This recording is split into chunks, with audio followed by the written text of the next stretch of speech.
up? Yo, yo, yo. Hey. All right.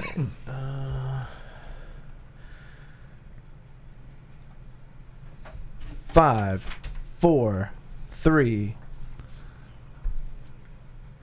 Welcome, everyone, and pull up a seat at the table. It is lunchtime in Rome. Tonight is episode 167, entitled Comfort, a deep dive. When we're hurt, there is only one way for the hurt to be healed: comfort. There are many ways we deal or don't deal with hurts. However, having someone attach comfort to our grief is the only way that we can truly move on in healthy fashion. We're talking about that at the table this evening. So, pull up a seat at the table and join us. First-time listeners can subscribe on your favorite podcast app. Watch us live at lunchtimeinrome.com/live or listen directly on lunchtimeinrome.com. While there, you can take a relational needs questionnaire. Make sure to follow us on all social media, and we would love it if you give us a 5-star review. Jay, what specifically is this podcast about? Being alone is the worst. Good times aren't as good, and bad times are worse when you are all alone. Romans 12:15 says to rejoice with those who rejoice and mourn with those who mourn. That is how you keep people from being alone, and what this podcast is all about. We demonstrate that in the first 15 minutes of the podcast, and we talk about it for the rest. So while it may not be 12:15 in Rome, we're treating it like it is lunchtime in Rome. In Rome. That's where we are. The end of an era. What's that? Yes, it is. It's our last week in this studio. Oh. I assume that's what you're referring to. As long as everything goes according to plan. Or it just could be our last week. This could be our last day on Earth. We don't know. Yep. That's always true. That's how it Way to bring the room up, yeah. Chris. Yeah. For a lot of people, it is. Oh, boy. Oh, boy. This got heavy fast. Hi, guys. Hey, Chris. Chris is back. I'm back again. I was here last week. We just say it every week. Chances are I wasn't on, so you might as well just say it. Here's my update on my life. Reflected on in recent weeks on just the past few months. We'll just call it the summer. Has been very full. The summer, What a foreign term. Please tell me more about this term you call summer. Do you have other terms for other periods? Do you of have a time? newsletter that I could subscribe to about this thought? What I mean is, I'm just generalizing that, we had some things start before summer, but it's mostly Spring. during the summer. We called that spring. It just sprung up on us. Or pre-swimming season in my house. It's time to just fall back into a routine, isn't it? It really is. So that you don't go in the winter of your soul. Sorry, Oh, Chris. gosh, No. that's the worst. This is great. So yes, we've had some ups and downs. We've had a really full summer, and we've had really good times. Before we got on the mic, Brian and I were reflecting on some disc golf trip type things, and we've had some really rough times. And unfortunately for us, this is going to be the summer remembered for those rougher things, just because those are the things that obviously we didn't plan on, and we didn't look forward to, of course, because who looks forward to those kind of things? The unexpected storm. Yeah. So, I've been reflecting on that the past couple days and thinking about, here comes school, right? It's around the corner. We're middle of August now, and I generally start back to school the third week of August, so that's what's coming up. And it's always bittersweet to see summer come to an end, but man, I'm telling you right now, I am just looking forward to getting back to a routine and sort of a clearing, a fresh start, and a clearing of the mind, and just really feeling like, you know what, I'm at work for these 8 hours, and that's really where my focus needs to be. And even though there are other things going on, like... You don't have to focus on your family anymore. Waking up whenever you want to. They take a backseat to your life. That's right. Forget them. No, that's not it. It's just that the idea that it's almost like, summer is supposed to be a break, but I feel at this point like going back to work, that's going to be a little bit of a mental break, because it forces structure. Yes. Yeah. And hey, things could still be crazy outside of work, and maybe that'll be worse. Maybe I'm fooling myself. But right now I feel like, okay, but during this part of the day, I can just focus on what, the task at hand, and that's what I'm supposed to be doing. That's what I'm paid to be doing. Yeah, I'm picking up what you're putting down. Honest question for you, and this is a little bit alluding to what we're talking about later tonight or later on this podcast, and this is honest question. As you've gone through this summer of unexpected storms, have you been comforted in this? Have you found a way to... Have you taken any time to self-reflect and go, you know what, this really hurts, or this thing is a benchmark and I need to deal with this? Mm-hmm. How's that process been for you? I have honestly focused more on comforting Amy. Mm-hmm.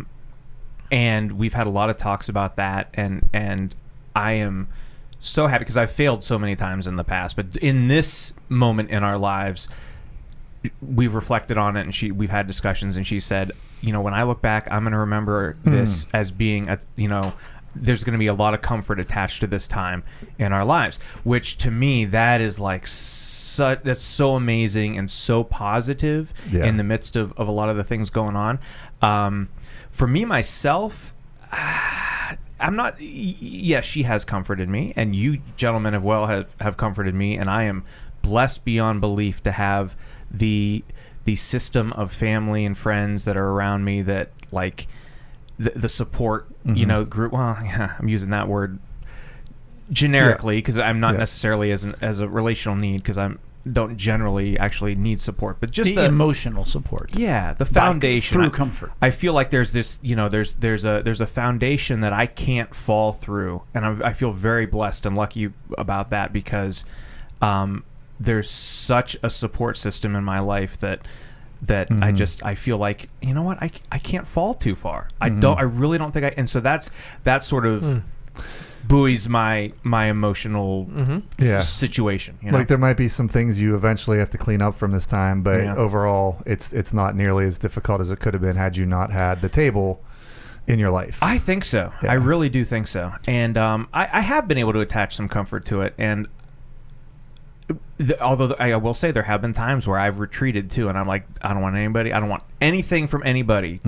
Don't comfort me, don't talk to me, don't do anything, don't support me, don't do anything. But I want to go backwards to even last week we talked about it, and I just want to point it out again this week, which is the way that you and Amy have navigated this is more a reflection of where you are as a couple, and not an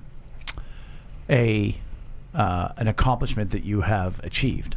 Okay. Yes. And I appreciate that perspective. Yeah. Yeah. It's just, you have done the work and you're able to withstand these storms.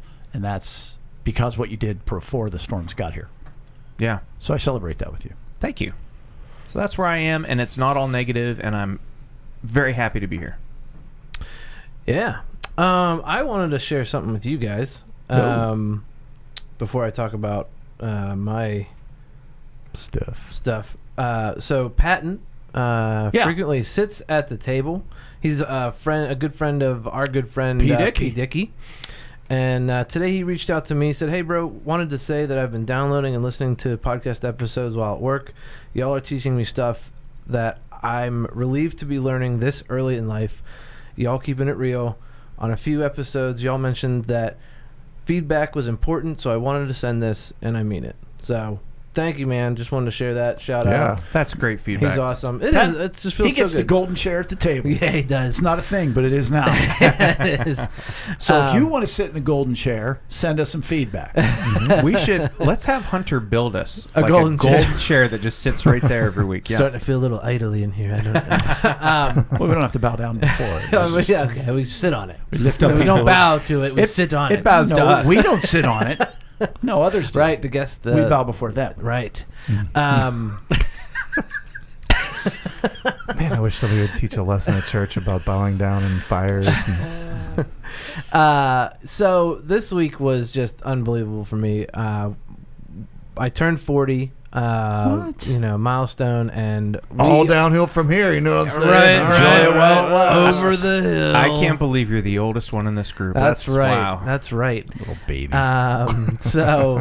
But everybody here at the table right now, physically, we all went on a disc golf trip, and with the wives, and wives went shopping, and guys went disc golfing, and we had good food and fun games and disc golf, and man, it was just, I don't know how I could have had more fun. It was a blast, and it was a joy to celebrate you. It was so fun. Like, man, I want to do it all over again, but it was like, it's going to be one of my best memories. It was Well, so when you fun. turn 80, we'll do it again. I'm down. I don't know if I'm going to be able to physically do anything, but yeah, I'm down. I might be there. I might be there. You can celebrate. If I'm not there, you can celebrate my 80th birthday. Aww. Womp womp. I'll only be 91. Yeah. Jeez, Wow, 51. you are that much older than him. Yes, I am. That's an eye opener. I'll be 45. Or, no, not 45. No, you won't. I'll be 85. I won't be here. No, you'll be gone 30 years. Yeah. I'll still be 45. 55, my expiration That's date. right. But yeah, it was so fun, and man, Amy just planned an incredible trip along with Jay. And, well, Brian did most of it, but yeah, As always, but it was consummate awesome. planner. It was very Fretting very fun. over details. All I's dotted and T's crossed. That's right. Hey, you talking about structure got me thinking, because I lead a life pretty much absent of structure. Yeah. And so You're kind of on call in a way. Again, I'm always working and I'm never working, and that's what people think of pastors, and both are true. So it is what it is. And so I get back into more things in my lack of structure. You're like, okay, volleyball's starting again. All right, well, that is structure. So Yeah. I introduce structure into my life, but it doesn't get. I don't know. It was just an interesting concept. Yeah. That it becomes more variables that I have to manage, So does that mean rather than something I work around. you're not looking forward to it the way I am?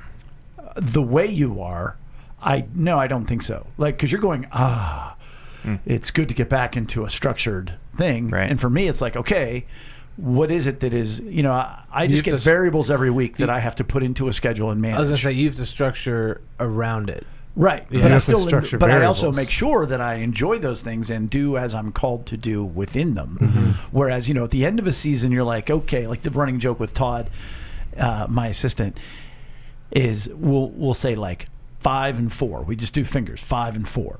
Well, that means 5 more practices, 4 more matches. And we always know how Calm good of down. a season was by how high is that number. If we just go like 3 and 2, and that's the first time we've done it. That's a good season. Pretty good Okay. season. All right. So invariably by the end of the season, you're kind of done with it. Whereas now, Sure. but I've got a lot of momentum going into this one. I have a new assistant coach for the fall, good old Skinny Nick, and Todd's going to volunteer, so he'll still be there. So no, we're looking forward to that. And You had a lot of girls show up for open gym, and that's especially when I was not there, so that was good for Nick. It's funny because when I checked in on him last week, he was like, "You picked a great time to leave." There were 35 girls there. You're like, yeah. and Todd dude. wasn't. Todd's still No, out. Todd's in Europe. Yeah. And so he's never really coached before. He's been to 3 or 4 open gyms, and there you go. You're all by yourself. Although it's the second time he's been by himself. But then I was talking to him this week, and he was like, yeah, there was 38 kids there. And I was like, so by the time season starts, are you going to be like, there were 45 kids in open gym? I said, Nick, you're counting legs, The not fish girls. was this big. But got a lot of work done on the disc golf course this week, and I'm going to have to reach out to the church because I can't. If we add those 3 holes, there's no physical way that I can maintain those 11 disc golf holes. Yeah. But I'm looking forward to it, and I didn't work as hard today as I did yesterday when it was grossly hot and I was a puddle. But I actually literally made a tee pad. Like yesterday, I dug it out. Today, I used my tamper, and it's close. It's not quite there, but it's still. I tell you what, it's one thing to maintain a disc golf course, but to build it is a lot of fun. And go ahead. Oh, I was just going to say, I always assume that it's your happy place or one of your happy places. Do you find it mostly to be that still, or are you stressed by it? Both. I mean, stressed is not the right word. It's just like, it's just a lot. so. It's a And if I could get help maintaining, I could do some of the extra things that I want to do. Like I want to move a couple baskets. I have to get the 2 new baskets down and in. That kind of. And then it's like yesterday I spent an hour with my metal bladed weed trimmer doing a hillside. So that's all. We'll make a post about it. Yeah. But it's all good, and Rachel's good, and I spent probably an hour and a half on my deck today on the computer and deck. doing sermon It's a good stuff day and for the deck. podcast stuff, and sent a picture of Huntsman Projects, thanking him. And so no, it's all good. It's a great deck. See, I hated the weather today. I'm still like, we're in the middle of summer still. Oh, it should be 90 and I want sunny. my summer. Well, because yeah, but I this, mean, this for is a the deck. stuff. for a deck, hanging Doing out. work on the deck. Yeah, Great it's day. not poolside. No, I go up at 90 degrees up at the pool. I even came up with this little device where I take my computer, and because like you sit there and your computer gets so hot when it's that hot out, and I don't sit under the shade because I want to get sun on me. And so That computer's like, bro. well, what I did was I found a box and I cut out one side of the box and then put it over top of the computer. It keeps it cool and it allows me to not have glare. Right. I'm thinking, Right. It's I should- multi-purpose. I've said too much on.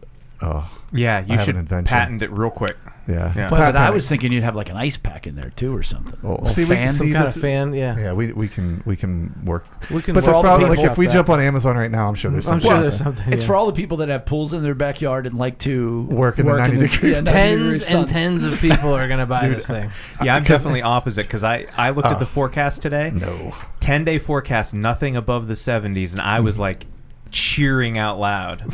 For me, this is like I might as well be Yeah, winter. Brian's very Sorry, sad. dude. It's a good, Dude, it's a you're good gonna late be- September. You're gonna be. It is a good late September. That's exactly right. You're gonna be 75, and it's never gonna be warm enough, ever. Like, you know what I mean? That's fine. You know how old Well, people that's like you why go into an moved old to person's Florida. apartment And it's like 100 degrees? Yeah, it's like Brian's like, Oh, he's going to need it like 150. yeah. Well, we keep our air at 75, 76 in the Gosh, summertime. Like when it's that psychos. hot. Because you come down from the pool and like you walk in and even if it's 75, it's like, oh. For like that's 3 cool. minutes. Well, plus, again, remember. I mean, it's like when you want to have a high electric bill but not receive the benefit from it. I don't care. I stand by my decisions. Do you have too much money? Do you have too much money, but too much comfort? Wow, crank best the air of both conditioner up to worlds. 75. But speaking about structure too, I was struggling recently with my job right now is not 9 hours a day grinding it out. You know, there's things that I need to get done as we move forward in our project, but I was finding myself just a lot of aimless time, like not necessarily. It wasn't structured, and so I took some time and I worked on my Google Calendar, and I've just come up with this whole system. You know, we're basically from 6:30 till 10 o'clock at night. I've created some kind of bucket, you know, some kind of designation for what I want to do, and it's allowing me to get so much more done because, like, even like family time, like I know. That's family time. I'm not going to be writing or I'm not going to be doing this in family time. But when it's time to do this thing, this is the half an hour that I have to get that done. Make calls, return messages and stuff like that. Because for me, I was finding everything was just swirling together and there was no way to put it into a logical. And so I would just find myself watching disc golf, and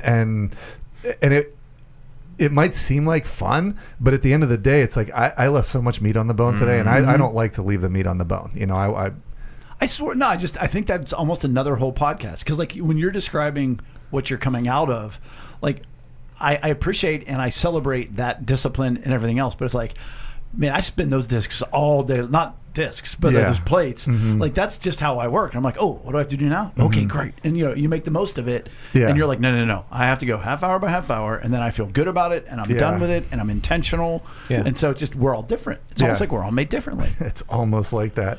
A couple more things real quick. Going camping with Ethan. Tomorrow we're just going to go up to really right across the street from where he was at camp this past week. Should make your house. No. Well, we've done that before too. Right. We've thrown up the tent at When my they're house. like 4.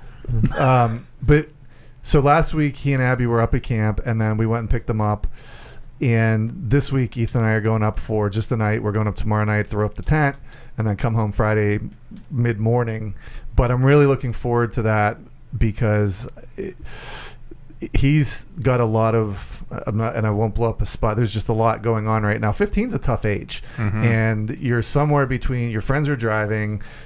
Some of your friends are driving. Some of your friends have parents that are like, whatever, go do whatever you want. And So there's a little bit of that right now that we're working through, and so I just want to have a night with him and just really spend some quality time with him.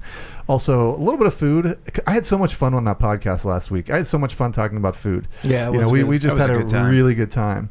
But I made some sous vide ribs this week, some spare ribs, and How long? I did 4 hours at 165, and then I threw them on the grill for half an hour. So they got the flavor. They weren't falling off the bone. They had that tug. That's good. Yeah, and they had the flavor. And I hadn't done them in the sous vide before. Recently, I'd been doing them in the oven for like 2 hours, covered in foil. And they turned out really, really good. I found this YouTube recipe and about the guy sous vide it, and I made his. Did you like seasonings in the sous vide bag? Mm-hmm. Yeah, I made his seasoning mix. That's what he recommended, and they came out really, really good. That sounds awesome. Yeah, that was fun. We just finished them up last night. We had so many. That's good because a 4-hour sous vide for ribs isn't bad. Like a lot of the recipes I've seen, it's still 10 hours. Oh wow! In the sous vide. Yes, and I'd like to. Yeah, I'll send you. It's like a 7-minute YouTube video, and he has all the his seasoning mix. He has it right in the description. Nice. Yeah. So, like a third of a cup of paprika. Like you're making a big batch of it, but okay. Yeah, so it was really good. So that's kind of what I got. Well, we celebrate that with you, and sometimes in life we don't get to celebrate because something bad happens, and what we have to do is grieve or mourn with somebody or join them and give them comfort. We are taking deep dives into each of the 10 biggest emotional needs so that we can have them, so we can look at them, so when people take the relational needs questionnaire, which is on our website, they'll be able to look at each one, what makes them unique, what separates them from the other ones, what's it feel like when you don't get it met, how to meet it, all those fun things. And tonight we're looking at comfort, which is different in a couple different, I mean, they're all different from each other, but it has a very distinct difference than any of the other emotional needs. And I'll let the cat out of the bag. We'll get to it in the outline that we're going through in a little bit, but it's the only one you have to have. The only thing that gets rid of hurts is comfort. Comfort is the only thing. And, we'll get to it in the outline, but very unique in that regard. But comfort, by definition, is responding to a hurting person with words, feelings, and touch. To hurt with and for another's grief or pain. That is the textbook definition. What causes it? Comfort? That's just the next thing. Yeah, Smooth. That was a smooth transition. What would cause the need? Why does one have a need for comfort? We look at that every emotional need. And the running joke, if you've been with us at the table, is, well, you either had that need met as a child or you didn't have that need met as a child. I mean, that's entirely it. But specifically, you need comfort when you are hurt. Mm-hmm. When you have an emotional need not met or taken from you, you need comfort.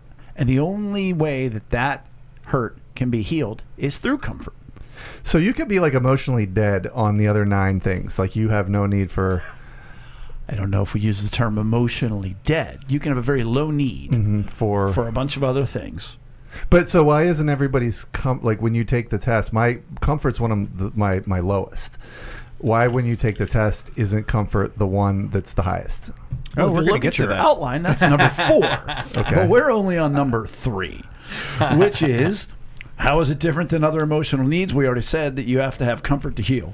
Now, can we? So, I mean, I get it on some level, but it always, every time we discuss comfort, it still astounds me that okay, that's the only one. That's the only one. Well, let's work it out. Pick an emotional need. Okay. Appreciation. Right. So if you don't have a need for appreciation, sure, and you don't get appreciated, okay, you're fine. It's the only one that even if you have a low need for it on the relational needs questionnaire and in life, I don't like comfort. I don't like it. I don't want it. I don't like it. Okay. I don't like appreciation. Okay, great. I'll never thank you. Oh, great. But you still have to have comfort in order to heal your hurts. It's the linchpin to health. Right. And I guess we've talked about that.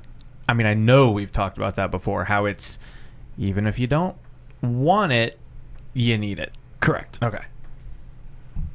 So it's true of all the other ones. Imagine somebody who has a very low need for affection, and you never give them a hug. Yay. Yeah, They're good. It's neutral That's at what that they point. want. It's neutral at that It point. is. Yeah. But what does it mean if you do have a low need for comfort? Number one means, well, there may not be a whole lot wrong. You know, you're going through life pretty unscathed, so that's why your need for comfort is low. But number two is you have a real fear or aversion to intimacy, because comfort is somebody, and we'll get to that also, is joining you in your emotions. Yeah, so if you are a closed book and you don't like people getting too close, well then You're going to be like, nope, don't want that. Yeah. So that's a real tough place to be. Or imagine, you know, you had the helicopter mom, and every time anything bad happened to you, she swarmed, she called the school board, she brought the principal into the meeting, she never let you go out again because you're never going to get hurt again. You're like, yeah, I don't want anyone to know that I've had. So, of course, you don't want comfort. But again, you have to remember that comfort is the only thing that heals hurts. So therefore, that's why you'd probably score low and why you are averse to comfort. Okay, I have been through this outline. I don't feel like I'm on a good start with it. It's fine. But my question is, I feel like, especially doing this podcast, we've gotten very much more aware of how to comfort other people. So if you're low in comfort, but you're still able to comfort other people, is that kind of speaks to like an emotional intelligence on the idea of comfort? If you're able to recognize when other people need to be comforted or how to comfort other people. You're saying like if I'll use myself as an example. If I have a very low need for comfort, I don't feel like I need to let people in and I don't want people too close to me, and yet I am decent at reaching out to others with comfort. That's the kind of person you're talking about. Okay. Yeah, and I guess why wouldn't the score be higher? But I guess that's the score would not be higher because you personally don't need it. Right. It's just that you're good at recognizing and administering it. Correct? Sure, that's one. The actual skill of being able to perceive, to empathize, to understand what they're feeling, but also what emotional need is comforting providing for you. Or for that person. Yeah, that's a great point. So if I love to be appreciated, well, then I'm going to try to comfort everybody I can. If I want to be respected, because everybody's going to say, "Oh, thank you, Jay. Thank you." Oh, you're so good at this. Yeah. Oh, so I get the respect, or one gets the respect. So that's why you would give it. Yeah. But inwardly, you're like, well, yeah, okay. I don't need it, but I do need something else, and so I will comfort in order to, try to augment those other needs. Maybe not even in a selfish way or a knowing way. You're just, it's how we're built. It's how we're made. That's interesting. But you may have been hurt in the need. Not you. One may have been hurt in the needs in the realm of comfort. So therefore, you're like, yeah, I don't want it for me, but I'm more than happy to give it to you the correct way. Yeah, because that sort of rights that wrong and meets my other needs as well. And so it's sort of two different things, giving and receiving. So, if you have a low need for comfort, on the one hand, there's sort of two ways to look at it. One is, okay, maybe there's not a lot wrong. The worst thing in the world can happen to you, and you go, whatever, okay. But the other end of it is you're just that other lack of intimacy, fear of intimacy, or previous hurts. I call it, either the Band-Aid or perhaps the antibiotic analogy, which is if you have an infection, you need an antibiotic. Some people take an antibiotic, bing, bang, boom, they're fine. Other people have negative ramifications and side effects to antibiotics. But you don't say, well, just let the infection go then. Right. No, you still have to take it. I used to use the Band-Aid analogy, like Joe has a latex allergy. And if he has a cut, I don't say, well, it's gonna just, what are you going to do? Let it bleed. But then somebody was like, well, there's latex-free Band-Aids. And I'm like, okay, shut up. But, that's the real challenge for having a low need for comfort. Because eventually, think about it, though. Somebody who's going to score low, they're basically saying, yeah, I don't want anybody in. And I've been hurt before by people trying to comfort me. I have an allergy to comfort, if you will. Well, where's that person headed? To a really healthy, healed environment, or are they getting more and more closed off? Yeah. They're bleeding out. isn't it possible just to have a low need for comfort and be okay? Well, that's what I said. If there's not a lot going wrong. That's a big if, though, over a lifetime. Right, but I mean, the way I'm thinking of it is like, is it like a scale? So let's take affection, for instance. Okay. Right. Let's say you are low on comfort but high in affection. Right. Okay. So you lose your job. Wait, no. Oh, Well, okay. No, like, just in a greeting. All right, fist bump. I'm good. That's good affection for me. Or I'm high in comfort and high in affection. I want like a big warm bear hug kind of thing. Why are you adding comfort to affection? I'm saying, like, is it like a scale? Like, if you're high on comfort, do you need more, like a different kind of affection, like a more drastic version of affection? You know what I mean? Does that make sense? If I may. Please do. I'm going to play Jay for a moment. But comfort, by definition, is what you need in response to a hurt. So, like the affection of a fist bump, like you were talking about, that wasn't in response to a hurt. Okay, bad day at work, right? Boss reams me out. Oh man, fist bump. Like low comfort, high need of affection. Fist bump, I'm with you, man. Or high need of comfort, high need of affection. Oh, bring it in. I want that bear hug. I need to cry on your shoulder, kind of thing. Jay, I'm trying to understand the question. What you're saying is, could people need more affection than others, and some people don't need much to heal the hurt? Because of their level of the comfort that is needed. That's what I just said. Yeah. Some people need more comfort than others. Right. Right. Am I right in that statement, though? Yeah, I mean, I would think for some people, I would say it's almost more of a number of things than quantity of. Because by definition, comfort is joining somebody in their emotions. Right. So if I'm saying, man, I lost my job, but I'll be okay. And you go, man, that's tough, but yeah, I think you will be okay. Yeah. Well, that's the amount of comfort I needed. Right. If I'm crying and weeping, well, then I need a lot more emotion from you. Right. So you're sort of asking about the scale. Like, what if I have an 8? Yeah. Does that mean I need you to scream and cry with me? Right. Versus 1 is, too bad. Or but joining. Yeah, right. I would say that is much more. And what I'm overall saying is, I think your score in comfort is either how much comfort you need in quantity of times, number of times. In other words, every day, I got cut off. Whereas somebody else is like, wouldn't even mention that they got cut off in traffic. Right. But they need to be comforted for that. Somebody who has an 8 on the scale of 0 or negative 10 to 10. Yeah. They're going to tell you more often that they need comfort. Right. But also in how comfortable they are receiving it. Right. If they have an 8, they're ready to hear from you, and they want to feel that. Right. If they have a negative 8, they probably don't tell you, and they're not going to receive any kind of comfort you give them. Mm-hmm. Does that clear that up a little bit? Yeah. Because comfort is joining somebody in their emotions. So if they're very upset, then you have to be very upset with them, alongside them. Right. Right. And just giving them a fist bump or a pat on the bum ain't going to work. Right. But I guess my follow-up question with that would be, if they have a low need of comfort.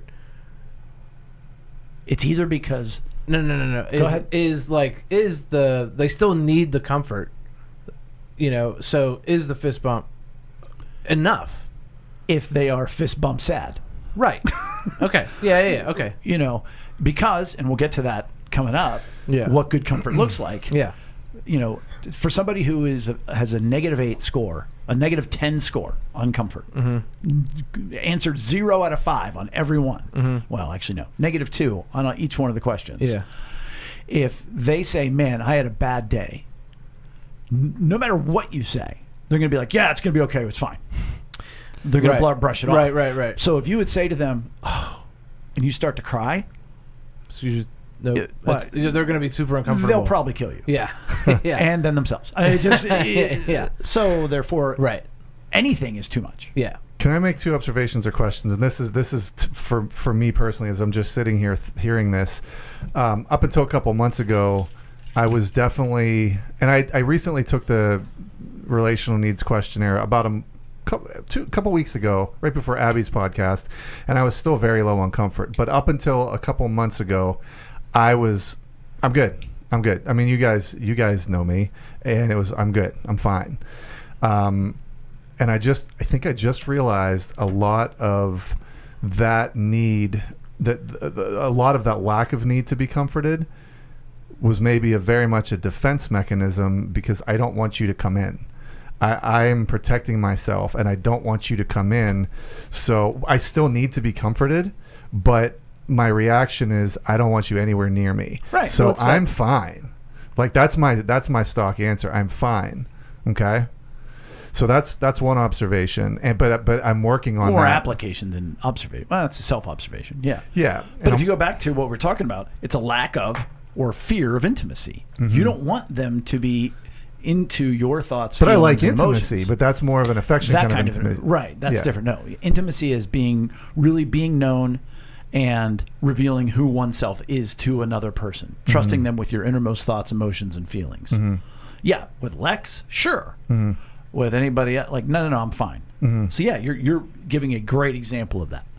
And then the second question is, or the second comment, I guess, or observation is, in that, like, as I'm thinking through that, like, I'm good, I'm fine. Oh, I do need a lot of comfort. Like, cause I'm working through a ton of things right now in my life, but writing for me, that's one of the most comforting things that I can do for myself, and therapeutic things. And I feel like that's a way where it's not somebody else comforting me, but it's like, it's almost a form of self-comfort. It's not. Nope.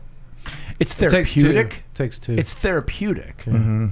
It is. But I feel comforted in it. You're not, because we'll get to it when we get to more like what is it really, comfort. But it's somebody you can't join yourself in your emotions. Right. You may be coming to grips with your emotions. You may be coming to grips with understanding yourself and giving yourself some security. Okay, I'm not crazy. Oh, okay, wait, this is what's going on inside my head. Oh, okay, this is why I did that. This is why I said that. All right, that makes sense. It's giving you security, maybe giving you some sense of peace, which goes with security, and respect, because like, all right, I'm not a jerk. This is why I did this, and I feel better about myself. You might find that comforting, but it is not by definition a comfort that would heal a hurt. Gotcha. And I think we've talked about this on other deep dive episodes, that like there's a general definition to a lot of these terms that we use, but then there's also our relational needs definition. So like, Brian, you might apply the word comforting to how you feel when you write, but it's not the same as the relational needs. The clinical definition of comfort. Yeah. That is healing a hurt. Right. Right. And we've talked about the same thing with like acceptance and belonging. Exactly. Or like you used support earlier. That support by definition is having somebody help you with a task. Right. Well, I was talking more of just as a foundational generalized term. Yeah. All right. Supporting your emotions, not with a task. So, how does one meet the need for comfort? The first thing is simply being in the presence of a trusted loved one, which is, if you go back to your letter writing, you're by yourself. And again, you have to understand as well, when we are hurt, having an emotional need not met or taken from us, the result is we feel alone. We feel all by ourselves in that moment. And the key is to have somebody join us in that moment so that we're not alone. So, if you don't have a trusted loved one, if you're not close enough with anybody, it's going to be really hard to be comforted. And we want to meet somebody else, we have to be around them. Number 2, sharing the hurt, the emotional need not met or taken from you. 3, having that person join you in whatever emotion you're experiencing due to the hurt, joining you in the emotion, which is important that they are properly emotionally responding. Not the 4 negative ways, which we have talked about on the podcast and we'll go over next. And they need to join you. And this is what's so important with comfort, is join you in your emotion, not go below where your emotion is and not go past it. I've used the example several times with my brother-in-law when Trey was around and asked me how I was. And I said we were okay. And he started to cry, trying to comfort me. And I was like, now this is just awkward. Yeah. I'm not, and I ended up comforting him. Right, and that's an example of him going well past you. Oh, well past, right. Yeah. Or if, you lose your job and somebody goes, boy, that's too bad, huh? And you're like, well, That's That's too falling bad. short. See you later. that was a little bit Yeah. short. This might be a good spot to Sounds like you're going to go to a commercial. This might be a good spot for our ad for the night. No, back to what we were talking about, starting with Eric, with like the idea that, well, what if we have a low need for comfort? One thing that I was looking ahead on the outline that I don't see, correct me if I'm wrong, is how do we get to someone in our lives who pushes away, who builds a wall and says, I'm fine, I'm fine, I'm fine, no, I'm fine, and yet they're hurting inside and we want to comfort them, they won't let us. Well, to me, that goes underneath one of the three essential components of a successful relationship, which is being open and honest and vulnerable. They're not being open, they're not being honest, and they're not being vulnerable. So therefore, there's a main component of the relationship that is broken. And it also might be on, well, did you push too hard too often, so that's why? So then they've got to say to you, confess a hurt or express a hurt to get back to a point where they can be honest. Maybe they have been honest and then you tramped all over them and they're like, well, not telling him anymore. Or maybe there is a break in the intimacy between the two of you that they're like, no, I can't trust you with that right now because I can't give you my innermost thoughts and my innermost feelings right now. So I would fix what's wrong in the relationship to get to the point, because in essence they're saying, no, don't comfort me. Brian has said, hey, I'm going through a whole ton of work and self-evaluation and kind of stuff recently. Everybody should do that. And there's a lot of people that need that. So that person that's saying that, they got work to do. How do you get them to do that, though? Like, how do you get, like, let's say it's your dad. How do you get an alcoholic to quit drinking? It has to be the point where they want to let that happen. Sure. I would say the best thing one can do, because a lot of people who sit at the table with us each week, their spouse, significant other, family members don't. And so in those situations, the best thing you can do is be the best version of that and hope that the door opens consistently. Same thing when, in a church, when you have a couple and one person's a Christian, the other's not. Well, how do you witness to your spouse? How do you do the best you can of living that life in front of them to the point where they finally open up? And to not push, not go too hard. Like your question, and Brian, you pointed out great, in and of itself is flawed. How do you get them to open up? How do you make them tell me their innermost feelings so I can fix them? It's like an ice pick situation? Or where is the can opener so that I can open this can? How is it not met? How are we hurt by not receiving it? So I mentioned earlier, to avoid the 4 negative ways of emotional responding. So, and it's kind of almost reverse order from the way we normally talk about them, but there's 4 ways we poorly emotionally respond. In this case, ignoring. So somebody is hurt, somebody expresses a hurt to you, they're sad, they need comfort, and you just ignore it? Well, then they're left wondering if they even matter or if anybody cares or loves them. A second way, if you confess or if somebody expresses a hurt to you, is being critical. And in that case, they're left feeling like, oh, it's my fault. Because imagine, oh, I'm so sad I lost my job. Well, you were late all last week. Right. And you don't show up all the time, and you don't do a very good job. And those things might be factual. Oh, they very well may be. But saying them in that moment is not comfort. Right. It's facts, logic, and reason. Well, yeah, we'll get to that too. But it's either blaming them for their emotion. It's your fault you're in this situation. Well, that's critical. It's your fault. Or you're making too big of a deal out of this. So it's either like minimizing their It's feeling. either your actions caused the hurt or your hurt's not valid. You're making too big of a deal of this. And no, I mean, these are obvious examples. Your hurt's not valid. What a terrible... Nobody would say that. No, I know, but the action, you're making too actions, big of a deal out of this. Yeah. We're all like, I could see somebody saying that. That's like our Nemesis podcast. I think we've all encountered... Right, yeah, that's the bizarro. The bizarro lunchtime in Rome. But I'm sure we all have examples in our past, or most of us do, of someone who is that, like, critical. And they may have the best well, maybe not the best intentions, but oftentimes they do. Yeah. They do, because imagine somebody's crying. They're trying to fix you. They're upset, and you say, don't cry. Right. It's not worth it to cry. You don't need to cry. It's the most gentle of critical emotional responding. Mm-hmm. When I was in the hospital, when my colon blew out, and I'm in California, and Abby and Ethan and Lex are like, they have a plane to catch the next morning. We don't know what's going on with me. That's what he was a great doctor. I'm really glad that I had him. I remember this. But Ethan and Abby started to cry. Like, they all started to cry whenever they were about to leave, not knowing when I was going to be home, how I was going to do. And don't cry. Like, he said that to my family in that circumstance, and it was just like.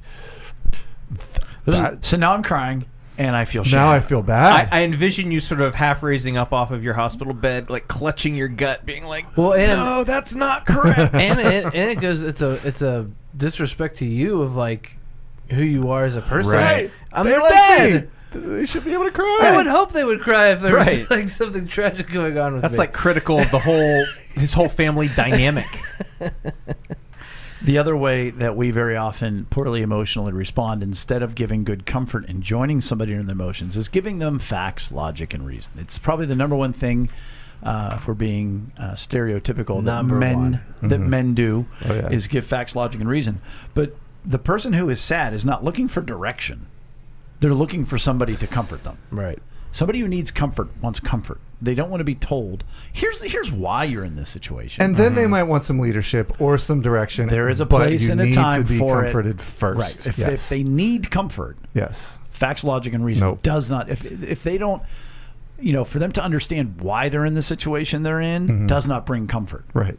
No. This might be an example of facts, logic, and reason. It could be an example of ignoring too. But Amy has a family member who will call and just listen, I've talked about it. Amy is like on point. She is a superstar right now and is doing so many things that need to be done. I'm just going to point this out. You said she's a superstar right now. Oh, she's always a superstar. But she's that's what I said. Let's wind that tape back. Too bad we can't. But she has a family member who will call and give her a list of, not directly critical of her, and yet give her a list of, well, you know what you should do? You should do this and do this, and don't forget about this, and don't leave that there, and don't do that, and don't forget to pick this up, and do. Okay, she doesn't need all that. It's very, from my perspective, it's also very disrespectful. But in this setting, what is that? That's critical? I feel. Okay, that's what you're describing. Seems like critical. Because they're not saying. They're not saying. It's ignoring. Yeah, it's ignoring. Okay, it's not even acknowledging Amy. Yeah. But Amy's not. Has Amy expressing a hurt to her? Is she saying, "Oh, I'm so overwhelmed," and whatever else? She is not expressing a hurt. So it's to nothing. them. It's nothing. It's just a different emotional need being not met or taken. Right. So it's just it's not. But like in the whole situation, she's hurting through the entire thing. The entire thing's a ball of hurt. Right. And so she's hurting from this person's commentary. Well, the person's not trying to comfort them. Right. Oh, sure. Right. No, you're right.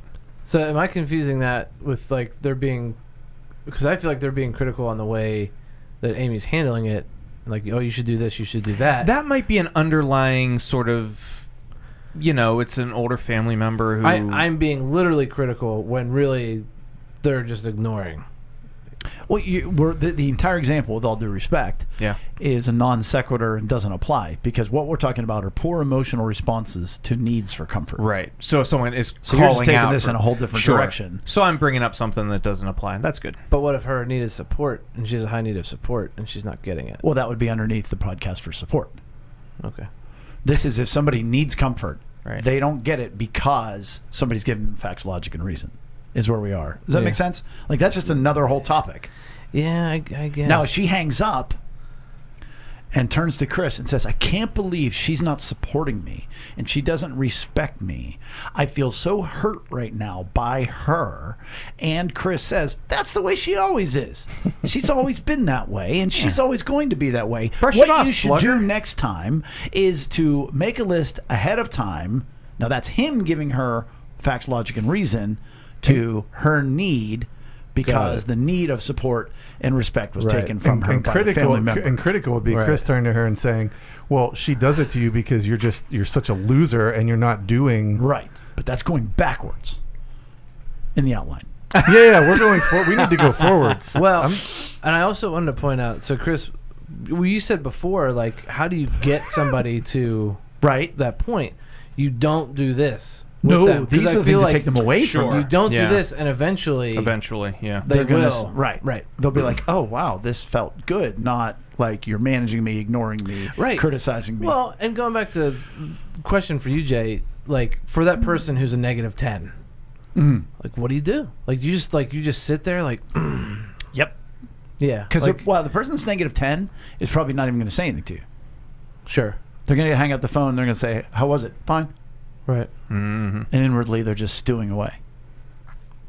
Maybe, because I'm like, if man, they're even aware of it. Because I would be like, man, fine's never great. You know, like that would be my response. But Are there, Okay, so- are there any other ways that it's not met? Ooh, you Or- read my mind. So ways they're not met. We've got ignoring, we've got being critical, we've got facts, logic, and But reason. I want to stay for one more half second on facts, logic, and reason, which is this. When we give them facts, logic, and reason, the focus is on what caused the emotional hurt, not on the emotional hurt. It's very subtle, but that's a very important thing to point out. Right. Yeah. Because think about it. You're going, I'm hurting. And the person goes, here's why you're hurting.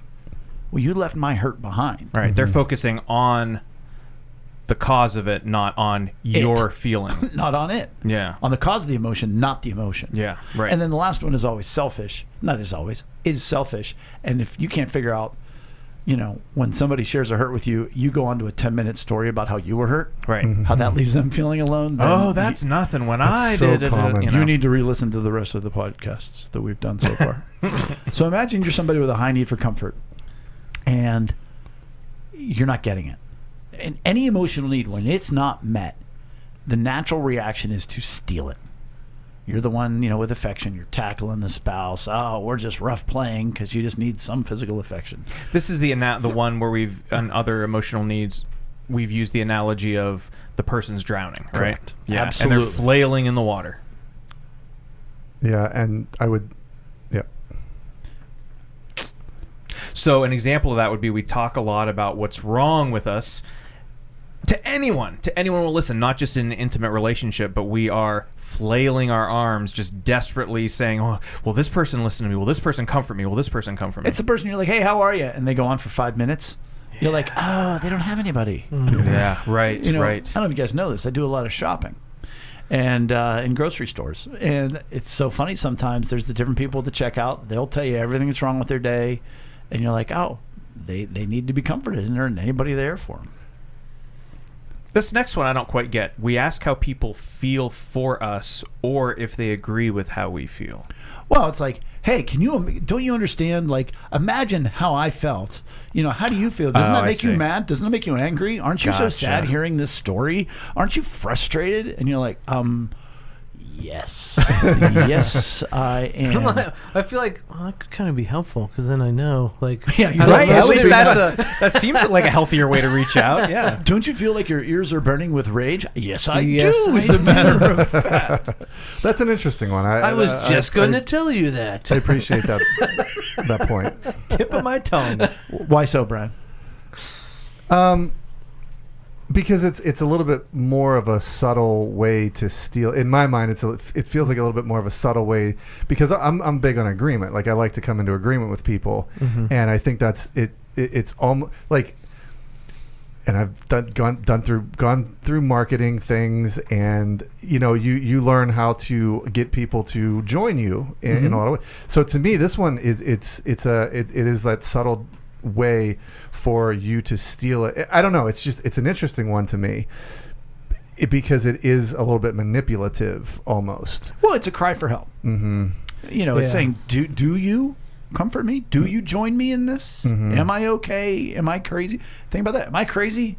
That's what somebody's saying. Am I crazy? Because they feel Right. like they're crazy. Their emotions must be wrong because nobody's responding the way that they feel, and Right. Being ignored because they're the annoying person that's always reaching out and trying to get that comfort. They're stealing it. So That's like a chicken and the egg. Because like there you are know? people that like I've seen them and I'm like, no, I don't want to talk to them right now. Let me do a 180. They're the Mento in the Coca-Cola bottle. Like those kind of people.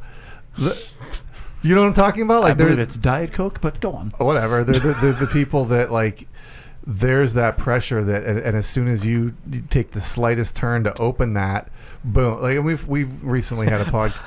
All it takes is a hello. Yeah, for some people, but that's what we're talking about here. Whether is- it's a need for attention or in this case comfort. right. Absolutely. So if you don't get comfort, what happens? Numbness and lack of happiness or even sadness. Yeah. So you're just full. There's nothing there, and you're like, why have an emotion? You just get emotionally numb. Your hurts have built up so far that there's just nothing left. And Brian is pondering huge. If you think of the emotional cup, which we've talked about a couple times on the podcast, as the hurts increase, which if comfort is the only thing that drains it, which is true, because again, comfort is making somebody not feel alone in their emotions, having comfort attached to grief. Then the hurts build. Then the anger, fear, guilt, self-condemnation build. And what's supposed to be in the top of your emotional cup are positive emotions.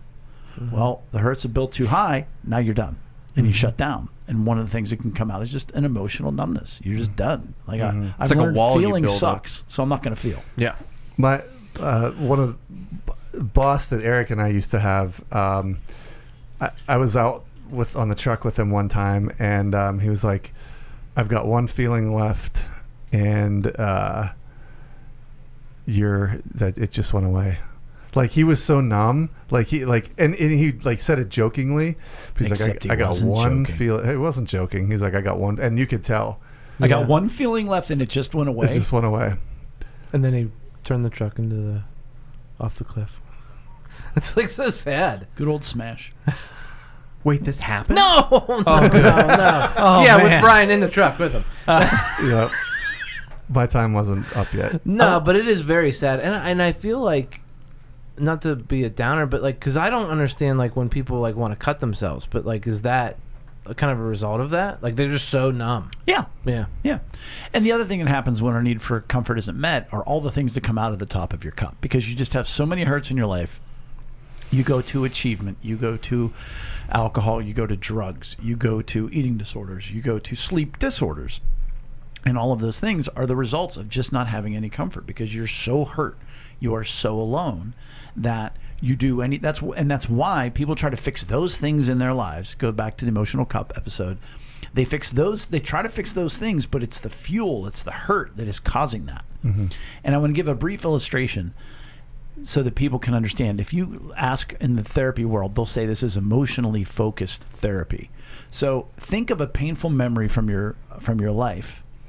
And if it's painful enough, you get that pit in your stomach, whether it's embarrassment, whether it's trauma, whatever it is. And every time you think of it, every time you're reminded of it, you have that pit in your stomach, that nauseous feeling, that hot feeling in your head, whatever it is, the physical manifestation of that painful memory. When you have good comfort and somebody joins you in that moment, every time you think of the painful memory, you will also think of the fact that someone cried with you, someone teared up, someone held you, somebody joined you in that emotion, so that comfort is literally, that memory of comfort is attached, Melded to the memory of the grief. It is very almost tactile in how it works. And for me, it's once you have had it happen, once you've had true good comfort, it makes all the sense in the world. And I can now, when I tell the stories of the biggest hurts of my life that have been comforted, it now is no longer a pit in my stomach, but it, in fact, great joy that Rachel was able to sit there, of all people, not the softest and most gentle of women that have ever been created, which made it even more meaningful that has been attached. And so that's sort of the mechanical, functional way of why that actually works, having that literally attached to the grief. I would like to also say that they have done studies and they have done brain scans where people talk about a hurt and they scan the brain. And then they go to therapy. They go to family therapy. They go to cognitive behavioral therapy. They go to psychotherapy, all different kinds of therapy. And then they come back and they share the painful memory. And the brain scan is identical. Then they'll have somebody share a painful memory brain scan, have somebody who has a trusted loved one give them good comfort and join them in that emotion. They come back, they share the painful memory, brain scan completely different. Because there has been healing. So we've been talking about how we get confused with some of the terms. What can be confused with comfort? Encouragement.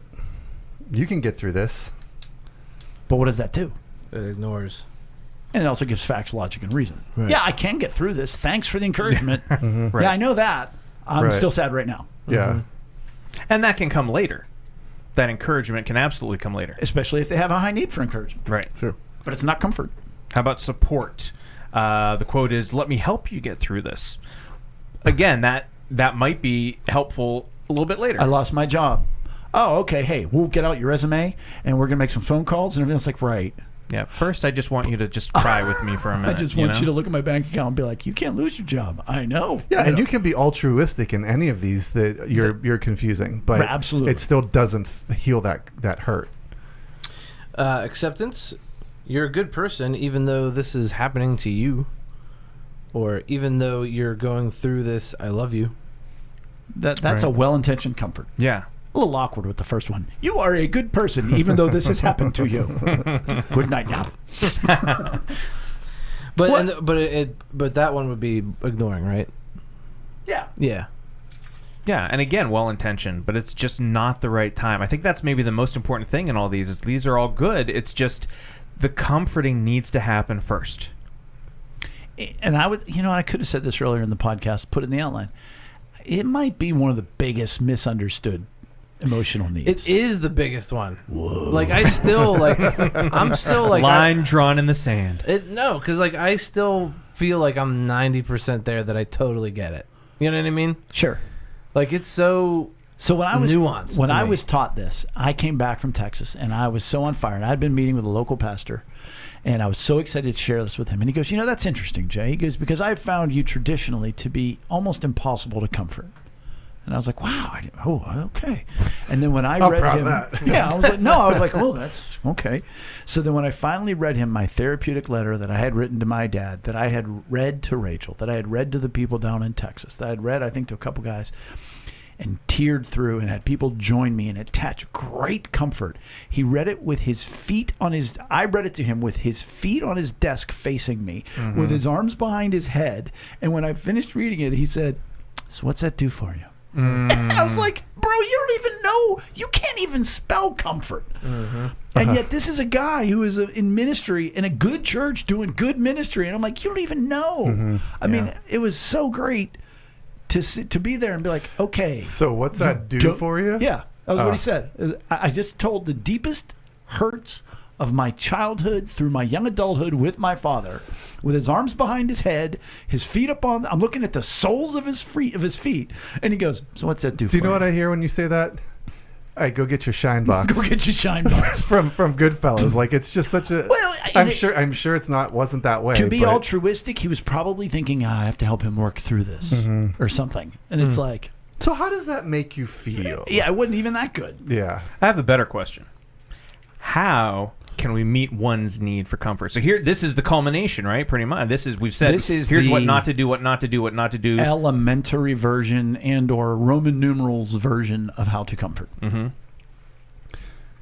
So we can be real with people, be approachable. So that's us taking on a, I lost the word. Authentic relationship. Sure. And yes, being just real and open. Well, there we go. Open, honest, vulnerable. And once we have that kind of relationship, then we are waiting for, hopefully the other person to reciprocate. If you're not real and you're not approachable, ain't nobody even going to come to you. Yeah. Right. Actually listen to people's hurts. That would help. Yeah. Don't overtalk them. Like there's some people that seems overtalk. obvious. What's that do But for it's you? true. Like, well, and this is what we've been alluding to for the past 40 minutes. Like, if you're so many times people don't actually listen. They just, they maybe you recognize, oh, this people is sharing a hurt with me, but your brain immediately goes to, okay, I'm gonna put a positive spin on it. I'm gonna do this for them. I'm gonna do that for them, instead of just being in that You're moment. listening to your inner monologue and not what they're saying. Yeah. You're locked and loaded with your favorite Bible verse, Yep. your favorite catchphrase. I mean, I swear, so it's the much of my worst. life So many people do it. is teaching people what they should already know. Like the fact that actually listen Yeah. is Right. a tip, and it's like, But it's a huge point to make. a whole lot of people not doing When it. people skip over it, they're like, yeah, okay, whatever. Well, again, they're going through the checklist. They're going through the rebuttals. You know, that you can almost see their eyes glaze over. Mm-hmm. I don't snap at people, but like I want to snap at people and be like, hey, what did I just say? Focus hard on what they are feeling and not on what's causing the emotion. So again, that goes back to what you were just saying about don't skip over the emotion, you know, and that's because then you completely miss the point. Yeah, unless you're dealing with Eric's guy that comes up and just tells you exactly how they're feeling, you got to figure it out. And you know, and so you want to say, well, what are they feeling? And how do I feel for them right now? If I were them, how would I be feeling? Now that may not be, because you might be like, I don't think it's a big deal at all. Then you become critical. But you know, you think of, I could go on for comfort for hours, but yeah, focus on their emotion, not on what caused the emotion. And I think these last two kind of go together, but listen more, talk less. Man, that's so important.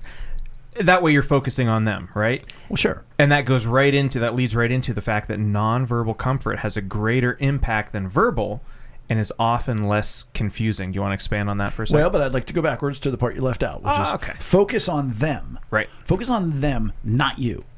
When somebody's sharing a story, your inner monologue is screaming. And you're going, okay, what can I say? What should I do? And instead, just focus on what they're going through. Focus on their story. Focus on what they have been through. They may be saying, I can't believe I lost my job. And then you're like, wait, their car got stolen a few months ago. Wait, his wife left him. He has no money. If you're just thinking about yourself, you're not going to remember their story and whatever's going on. So you got to focus on them. I wanted to clean that part of the story up first. Instead of, like, again, you might be in your head trying to think of the wittiest, most helpful answer. That's not the moment for it. That's later. And to elaborate on your point, when we say too much, everything is an opportunity to be misunderstood. But if somebody looks at you and you see in their eyes that they are listening and that they are sad, well, there's no confusion.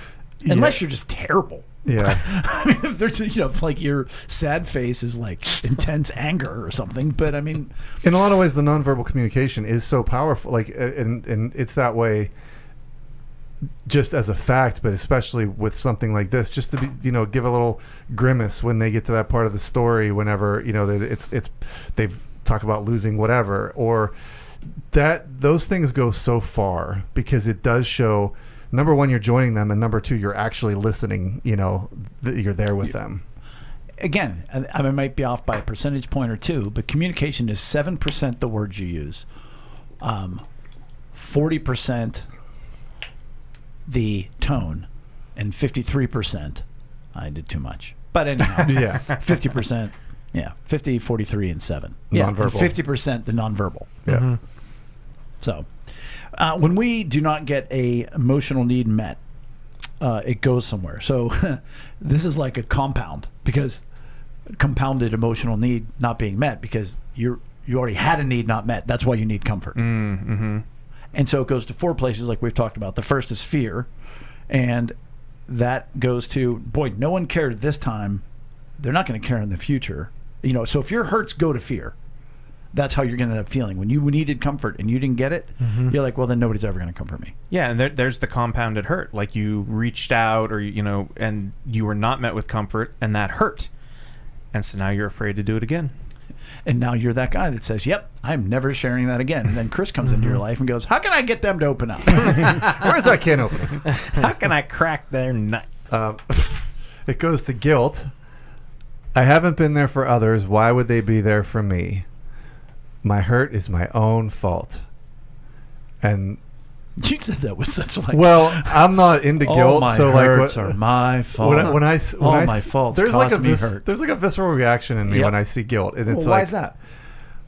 Because I go to anger, and I don't know. That's a longer conversation. You've been around a lot of guilt in your life. So guilt, I haven't been there for others. Why would they be there for me? My hurt is my own fault. And again, what did you say the difference between guilt and self-condemnation? Well, the thing I did cause this to happen to me is guilt. Right. And this happened to me because this is who I am. I'm not even worthy. I'm not worthy. I'm not worthy of comfort. Is self-condemnation, which we'll get to self-condemnation. But I will, okay. Yeah, I'm not. Who would comfort me? It's not that I did anything wrong. Oh, this whole thing's my fault I just don't anyhow. deserve to be comforted anyway, so I don't need that at all. it doesn't matter what I did. It's just Right. right. That's so evil, man. That's so convoluted. And then anger. Your favorite? Used to be. He's dabbled in all of them recently. It's a companion. It's a companion. Anger. We refuse to comfort others as we have not been comforted. We lash out in other areas due to the lack of comfort during our pain. Yes. And so your closed off person probably is pretty quick with that. Right? I dare say, and that's like a self-fulfilling prophecy. That makes you harder to comfort in the future, right? If you're lashing out. Yeah, you become the angry, bitter, alone person. Which then feeds into that numbness, lack of happiness, or even sadness that we talked about previously. That's a hell of a way to round off an episode. So don't be that person. Don't cause those people by being terrible at comfort. That's my Just encouragement. do it right. Jeez. Right? Gosh. It's so easy. We would love to hear your comments on this. 167 episodes. I know that as we go through these deep dives, like these have been fascinating to me and super important and revealing to me. And we would love for you to... I know you have questions. I know you have comments on this. So why don't you bring them to the table? Email us at... lunchtimeinroom@gmail.com. And that would be great. Or hit us up on Facebook. We would love your feedback. Awesome points, Brian. And with that, we're going to end episode 167. When you go to lunchtimeinroom.com, don't forget to take our... If you can follow us and like on social media, we would really appreciate that as well. And as always, we thank you for joining us at the table for Lunchtime in Rome. See you next week. Bye. Bye.